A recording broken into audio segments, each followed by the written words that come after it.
Hello and welcome to another episode of the Federal Church Presents Better Than Bloomberg. Oh, and this is not sponsored by Nabisco either, by the way, if you can see that in the background. You know, it should be. But apparently, I live in the dumbest shit society on earth. Now, today, I made a special trip to go get some Wally World humble pie. Oh, got a couple of them. They used to be 50 cents too. Now they're $1 over here at least. But apparently the dumbest shit on earth still cannot count to 1 billion. They think any of their idiocy is being tolerated because I decided to make phone calls and ask about how much Korean cars, Kias actually, and Hyundais and Toyotas and Hondas, how much they cost to lease in America when they're sold all over fucking Asia. And these people are probably the most mentally ill, deranged shits on earth.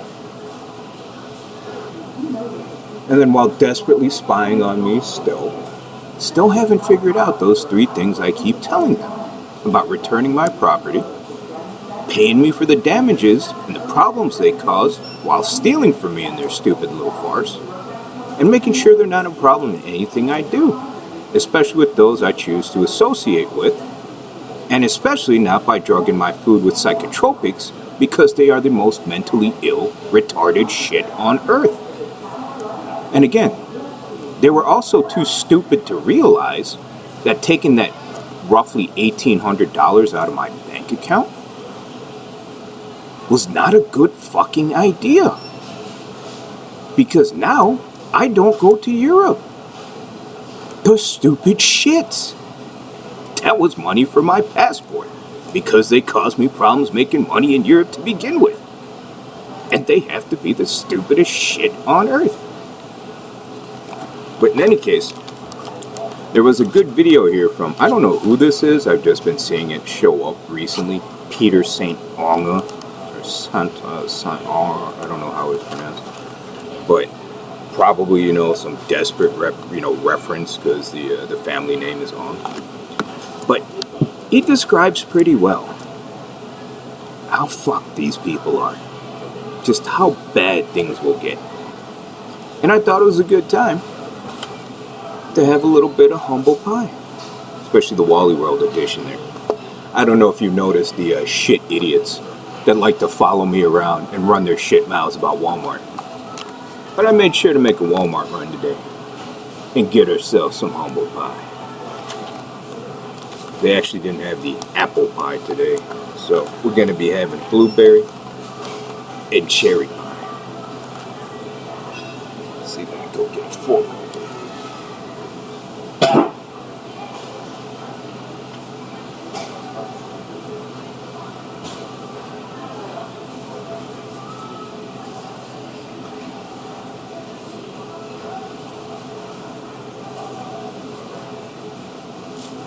Can you believe these fucking morons, dude? They actually fucking thought they were gonna pay their retarded shit fucking pop singers. Oh, who used to be country singers, by the way. Hundreds of millions of dollars for a fucking commercial. Why they think they're gonna spy on me for free. With expertise and work that took decades to do. Some people can't even do it their entire shit lives. And then thought that the work that their jobs and livelihoods would depend upon, they were just going to gaslight and steal and drug me into providing for them while insulting me and causing me problems, just like I saw on the way over here in their shit little scumbag retarded derangement as I was about to have my fucking dose of humble pie. That's how retarded these shit fucks are. But let's take a look at Peter St. Ong here. Second largest bank failure in America. So he's talking about First Republic after we had the SVB bank failures. And what was the other one again? But it doesn't matter because they're gone. They don't exist anymore. And First Republic just got to be the second biggest bank failure in American history. Oh, Let's have this humble pie. Largest bank failure in American history just wrapped up. The third and fourth were a mere month ago, with First Republic being sold to the largest bank in America, JP Morgan. Morgan said it will take on all of First Republic's deposits, it's about $92 billion, and most of its assets amounting to $203 billion. Morgan is actually paying, which is a nice change. We, the taxpayers, don't have to pay them to take it on. They're paying $10.6 billion, but it actually books a profit immediately, $2.5 billion, in fact, since the FDIC is sweetening the deal, meaning you are sweetening the deal, with $13 billion in shared losses on the loans, plus $50 billion in fresh financing. So the FDIC's threadbare coverage, already scrounging to just 0.6% of all deposits, gets even thinner. Note, the FDIC already lost, meaning you already lost, $22.5 billion on Silicon Valley Bank, most of which, $19 billion, will be converted into what the FDIC calls a special assessment, which is a tax on your bank account. They're going to take that nice and slow over the next 4 years, presumably so you don't notice. After all, you don't shear the sheep all at once. Now, Morgan taking on all deposits does avoid the uncomfortable conversation whether indeed all rich depositors in America have been pre-bailed out by Janet Yellen, which would trigger the mother of all special assessments. And so when the smoke clears, yet another fast-living bank found a new home, and it only cost you $63 billion paid to the largest bank in America. As predicted, the $30 billion injected by major banks a few weeks ago was all covered. Now attention turns to the other regional banks, some of which are in almost as dire shape. In particular, Western Alliance, $69 billion in deposits, and PacWest out of Arizona, $41 billion in deposits. In fact, hundreds of banks, according to a Stanford study, thousands, are in trouble because of the fastest rate hikes in 50 years. These crashed their bonds, impaired their loans, and vaporized the easy profits they were making paying depositors pennies. In the words of one analyst, this isn't about individual bank runs, it is a, quote, run on the business model. Unfortunately, essentially every bank in America used that business. This is done by convention. So damn near every bank in America is insolvent. This model, loading up on expensive bonds to park the influx of pandemic-era deposits, and then losing hundreds of billions as rates went up. American banks are now sitting on at least $620 billion of unrealized hidden losses. So First Republic was about 5% of that, and we've got 95% to go. So what's next? The Fed meets in 2 days. They're expected to hike rates again to 5%. The market then expects them to stay in chill for a while, and then to actually start cutting rates in November at a steady pace, coming to just 3% in time for the 2024 election. Why flip-flop so fast from hikes to rate cuts? One theory is inflation falls rapidly. Another is the economy gets so bad it's transitory. That was several years ago now. That the Fed gives up against inflation and just panic cuts. And yet a third, predicted over a year ago by the incomparable Mark Faber, is that the Fed's main goal in life is buying political immunity, economy be damned, and boosting the economy going into the 2024 election buys an awful lot of friends in Washington. Either way, we'll be watching. See you next time. Thank you so much for...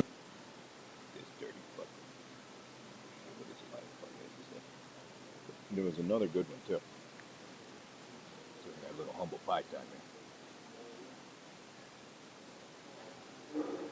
Where, I don't watch him too much. I watch him from time to time. Where Mike Mahoney here has some nice little graphics to help you put in perspective how bad things are getting for you. And it's a hell of a lot worse than the 2008 crash. Oh, hang on. We gotta have a little bit of humble pie.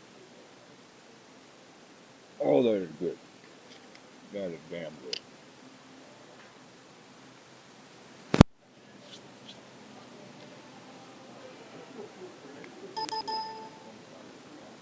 Holy shit, Jesus himself probably couldn't make this. I mean, he could turn water into wine. But this humble pie, I don't think he can do it. Oh, that's good. I'm looking at it because I'm looking at my phone because I watched it on my phone. Oh, it was piped into my little YouTube section.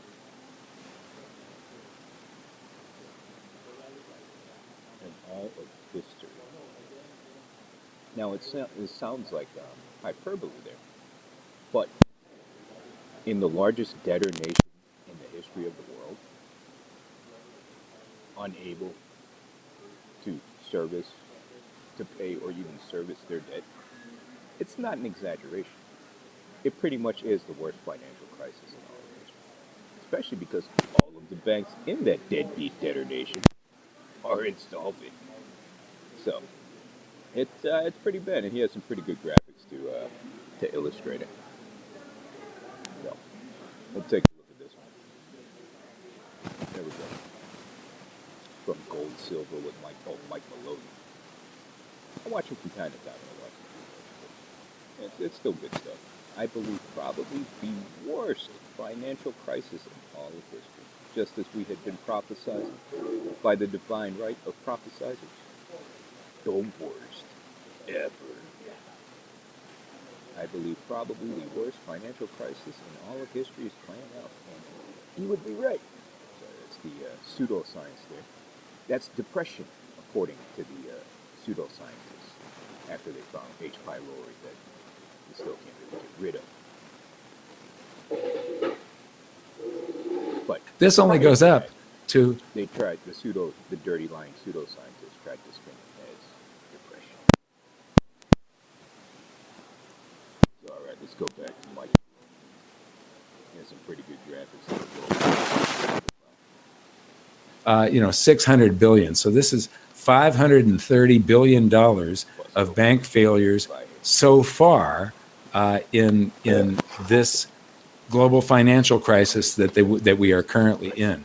Probably the worst financial crisis in all of history. That's how it's going to end up playing out, I believe. At goldsilver.com, we have a price match guarantee, free shipping, and global storage options. Learn more about how to invest in precious metals at goldsilver.com. Hi, everyone. The financial crisis is not over with, and I'm going to show you why. So, Dan, if you can bring up my screen. Now, Real Vision has just posted this.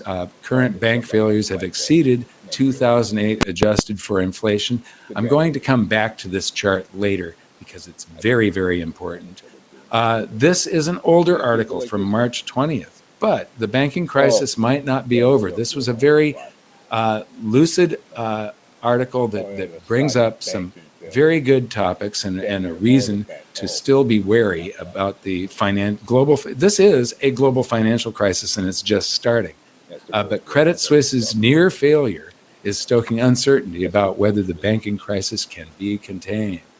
By the way, in the banking crisis, I took a look at the timeline, but I think I already covered this in another report. But the CEO of Silicon Valley Bank was also simultaneously a director at the San Francisco Federal Reserve.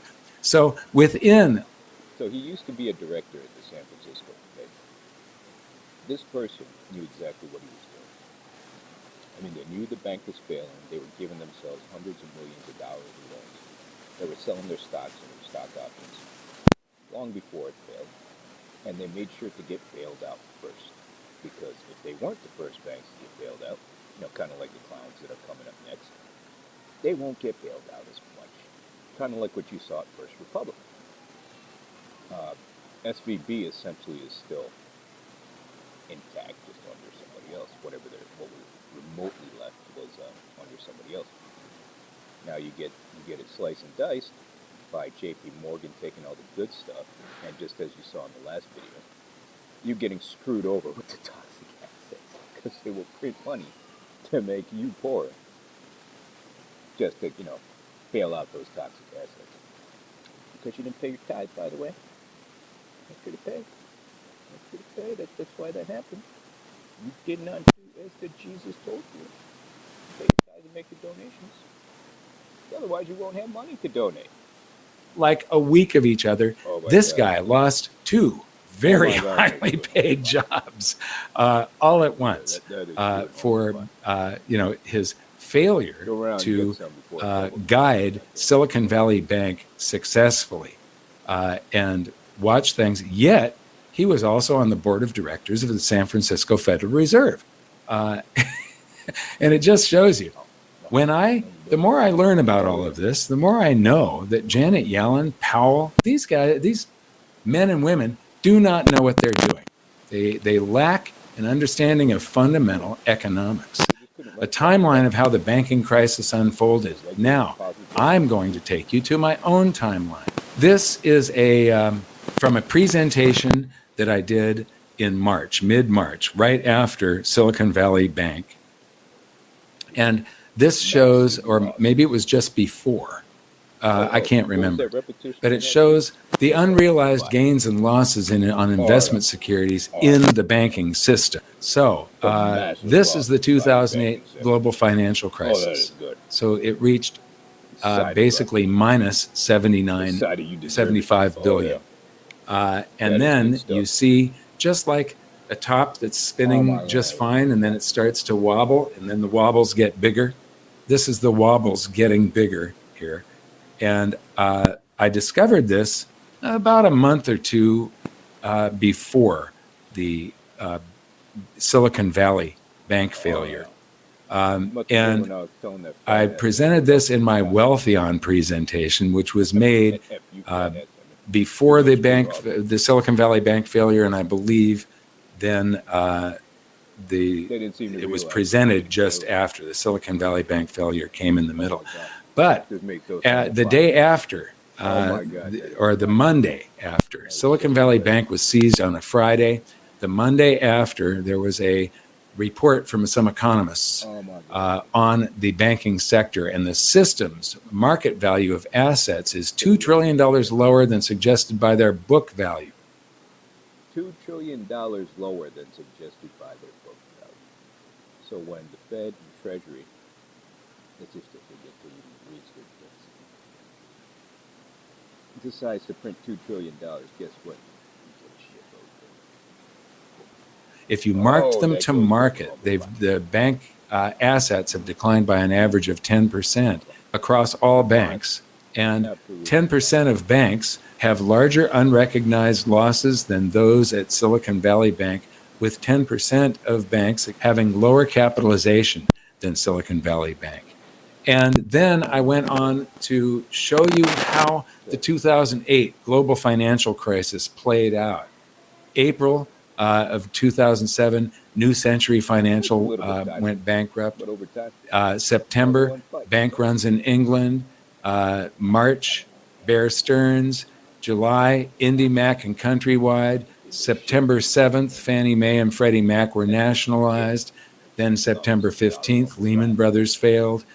September 16th, AIG gets bailed out. September 25th, Washington Mutual. This is the largest bank failure in history, except it's not.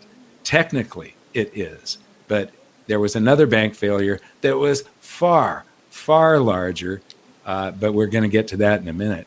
October, the Fed's TARP commits $700 billion in taxpayer funds. Citigroup bailout in November. December, General Motors and Chrysler get bailed out. January, Bank of America gets bailed out. February, President Obama approves $787 billion in stimulus. And June of 2009, General Motors files for bankruptcy. Now, the important thing here is the speed of how this played out. There was 5 months, 6 months, 4 months, 2 months between these crises, 8 days, 1 day, 11 days, 1 month, 1 month, 1 month, 1 month, 1 month, and 4 months. So you can see it started off slow, and then it all started happening at once. Now, I'm going to take you to how it's happening this time around. March 8th, 2023, Silvergate Capital, they voluntarily closed, but basically they had reached insolvency and decided to unwind. So Silvergate Then 2 days later, March 10th, Silicon Valley Bank seized by the FDIC. Then 2 days later, Signature Bank seized by regulators. And 1 day after that, FDIC creates Bridge Bank, and the president declares that deposits are safe. And a few days after that, Credit Suisse is sold to UBS in a shotgun wedding. They would have failed. They were within a day of failing when this happened. And it was all arranged with Swiss government guarantees. That is the reason that this marriage took place, and Credit Suisse, which had assets of 1.75 trillion. If they had failed, this was a globally systemic, critical bank that would have taken down the world monetary system. And then May 1st, First Republic is taken over by JP Morgan. But we have 2 days, 2 days, 3 days, 7 days, 2 months is the timeline so far. And I've left all of this, I'll update you periodically. I've left all of this space on the bottom there to be filled in the future, because it will be. Now, to get to the bank failures in each year adjusted for inflation. This is that chart that was put up by Real Vision. And you see that there's Washington Mutual, the largest bank failure in history. Lehman Brothers was not a bank. That was bigger, much bigger than Washington Mutual. But this is the largest bank failure in history. And then you've got these 24 other banks. So you have the second largest at the time and third largest, and then the next year and the next year and the next year. So when this turns dark here, that's because there's so many happening that are small banks, and they're so close together that there is no blue area in the middle. So this is a lot of banks failing. This is what's happened so far, is the second largest bank failure in history, the third largest bank failure in history. And then if this only goes up to 600 billion. So this is $530 billion of bank failures so far in this global financial crisis that we are currently in. Probably the worst financial crisis in all of history. That's how it's going to end up playing out, I believe. I just spent several years studying the financial system and what is wrong with it. And I became so scared in September, October. I was just rushing to try and get this book out, because I absolutely knew that there was a banking crisis coming. I knew it was going to come soon, and so I wanted to get this out by October. The book was done at the end of October. It took November and December just to set up, to get it printed. There was supply chain disruptions. We couldn't get paper. We couldn't get cardboard. I ordered way too many of these books because of that. Took all of December and January to open up November, December, January, just to open up the Amazon store and get these things written. And then the book became the best-selling book on precious metals in February. And then Amazon shadow banned us by changing the book from a book to, they listed it as a video game. And just today, I finally got them to change it back to a book. I have been battling on this every day for the last 2 months, and it has delayed the ebook, the Kindle version and other ebook formats, and the audiobook. I've spent 2 weeks in recording studios doing the audiobook. And so those are coming, I promise. But first, I had to get this turned back into a book instead of a video game, because it absolutely crippled my sales. So that is the big story on the current global financial crisis, and it is global because of Credit Suisse. This is global, and this is just the beginning of it. We have yet to see any of these small bank failures, and this is where, if you look at last week's video, I talk about how the Federal Reserve has aided all of the big banks, the biggest banks in the world, to gobble up all of the small banks and get all of their depositors on their books. And this is what is happening right now. And we have yet to see these periods like in 2009 with all these small banks failing and larger banks taking over their depositors. I want to thank you for watching. We'll see you in the next video.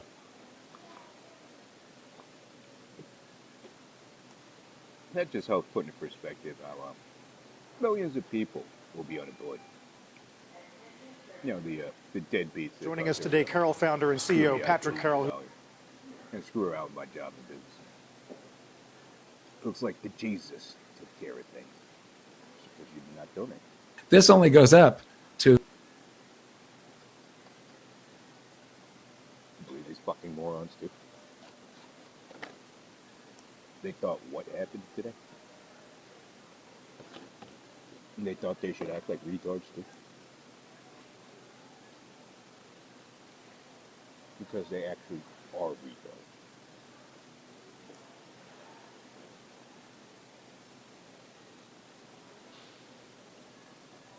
Don't forget to donate. This is why you will have the poorest nation in the history of the world. Within only a few short years, too. The place will be poorer than Mexico.